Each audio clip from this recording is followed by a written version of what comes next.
喺呢個充滿競爭嘅時代，人與人之間嘅差距往往唔係能力，而係格局。格局大嘅人，視野開闊，思維深邃，佢哋唔會被眼前小利迷惑，反而專注於更長遠嘅價值。今日我哋就從中國古人嘅智慧出發，為你揭曉格局大嘅人身上常見嘅12個表現，睇下你具備咗幾多。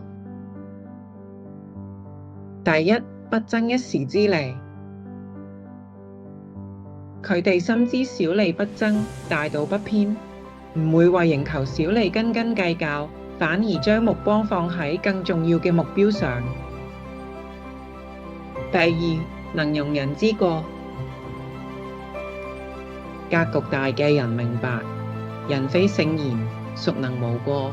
佢哋唔會緊抓住別人嘅錯誤，而係用寬容換嚟真誠嘅合作。第三，遇事沉不住氣。對突發狀況，佢哋唔會慌亂，反而冷靜分析，因為佢哋知道衝動往往壞事，沉穩才能成事。第四，懂得換位思考。佢哋唔會固執己見，而係願意站喺他人角度思考，因為佢哋相信理解別人才能贏得信任。第五，不炫耀自己的成就。真正有格局嘅人，從唔張揚自己嘅成功，因為佢哋明白真正嘅實力唔需要靠炫耀嚟證明。第六，敢於承認不足。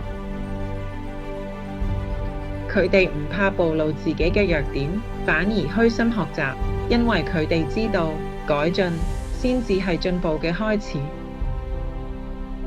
第七，重視承諾，言出必行。對佢哋嚟講，信用比利益更重要，因為佢哋深信失信一次，可能失去一輩子嘅機會。第八，樂於助人，不計回報。佢哋願意無私幫助他人，因為佢哋相信付出嘅善意最終會以另一種方式回饋自己。第九，面對批評，虛心接受。即使聽到刺耳嘅意見，佢哋都唔會惱怒，而係反思改進，因為佢哋知道批評係成長嘅催化劑。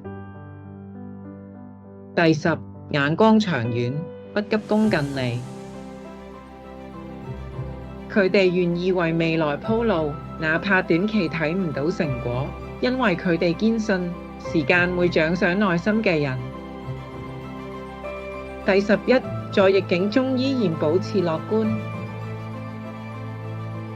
即使遭遇挫折，佢哋都唔會輕易放棄，而係積極尋找轉機，因為佢哋懂得困難往往係蛻變嘅開始。第12，心懷感恩，珍惜當下。佢哋感謝生命中嘅每一段經歷，無論好壞，因為正正係呢啲點滴，塑造咗更強大嘅自己。格局唔係天生嘅，而係後天修煉嘅智慧。從古人嘅經驗中，我哋看到真正嘅大格局係包容，係遠見，係沉穩，更係對生命深刻嘅體悟。如果你都認同呢啲特質，請喺留言區告訴我邊一點最觸動你。別忘記按讚、分享，讓更多人一起提升格局，活出更開闊嘅人生。